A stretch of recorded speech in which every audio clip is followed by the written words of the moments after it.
ജീവിതത്തിൽ സക്സസ് കിട്ടണം എന്നുള്ളൊരു ക്ലാരിറ്റി വേണമെന്നുണ്ടെങ്കിൽ ഈ പറഞ്ഞ കാര്യങ്ങളൊന്ന് ശ്രദ്ധിക്കണം.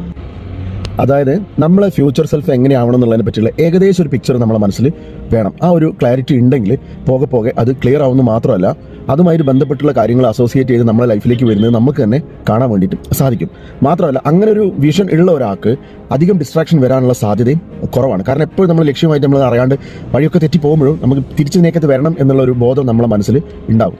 ഇപ്പോൾ എസ്പെഷ്യലി നടക്കുക അല്ലെങ്കിൽ എന്തെങ്കിലും വ്യായാമങ്ങൾ ചെയ്യുന്ന സമയത്ത് നമ്മളെ ശരീരം, കോൺഫിഡൻസ്, എനർജി, ഡിസിപ്ലിൻ അത് ഒരു പാറ്റേണിൽ അങ്ങനെ അങ്ങ് പോവും.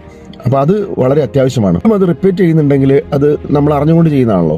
മിസ്റ്റേക്ക് എന്ന് പറഞ്ഞാൽ ഒരിക്കലും നമ്മൾ അറിയാതെ ചെയ്യുന്നതാണ്. പക്ഷേ വീണ്ടും വീണ്ടും നമ്മൾ അതിൽ തന്നെ സ്റ്റിക്ക് ചെയ്ത് ചെയ്യുന്നുണ്ടോ എന്ന് അറിയണമെങ്കിൽ നമ്മളത് എഴുതി നോക്കിയാലേ പറ്റുള്ളൂ. ഇപ്പോൾ ഡയറി എഴുതുന്ന ആളാണെങ്കിൽ ഒന്ന് തിരിച്ച് മറിച്ചിട്ട് നോക്കുമ്പോൾ ഇത് ഞാൻ പിന്നെയും ചെയ്തോ, അത് തന്നെയാണോ വീണ്ടും ചെയ്യുന്നത്. അപ്പോൾ നമ്മൾ അതിനകത്ത് തന്നെയാണ് കോൺസെൻട്രേറ്റഡ് ആണെന്നുള്ളതും അത് മെച്ചമല്ലെങ്കിൽ അത് മാറ്റാനും നമുക്കിത് നോക്കിക്കഴിഞ്ഞാൽ സാധിക്കും. അതുകൊണ്ട് നമ്മളെ പാറ്റേൺ നമ്മളെപ്പോഴും വാച്ച് ചെയ്യണം. വായിക്കുന്ന പുസ്തകങ്ങളായാലും ശരി, നമ്മൾ കേൾക്കുന്ന മ്യൂസിക് ആണെങ്കിലും ശരി, ചുറ്റുപാടാണെങ്കിലും ശരി, യാത്രകളിലാണെങ്കിലും ശരി, നമ്മൾ ചൂസ് ചെയ്യുന്ന റെസ്റ്റോറൻ്റ് ആണെങ്കിലും ശരി, ഇതൊക്കെ ഇടയ്ക്കൊന്ന് മാറ്റി പിടിക്കുക. കാരണം കാര്യങ്ങളൊന്നും മാറ്റി പിടിക്കുന്ന സമയത്ത് നമ്മൾ കാണാത്ത പുതിയ ചില സാധ്യതകളും ചില ആളുകളെയും ഒക്കെ നമുക്ക് കാണാൻ വേണ്ടി പറ്റും. അപ്പോൾ അതേപോലെ പുസ്തകം വായിക്കുന്ന നിങ്ങൾ ശീലമാക്കുക. നല്ലൊരു ബയോഗ്രഫി എന്നൊക്കെ പറയുന്നത്, അതായത് ഒരാളെ ജീവചരിത്രമോ മറ്റോ കാര്യങ്ങളോ നമുക്കൊരു 10-20 വർഷം നമ്മുടെ ജീവിതത്തിലേക്ക് ആഡ് ചെയ്യുന്ന പോലെയാണ് ഒരു നല്ല പുസ്തകം.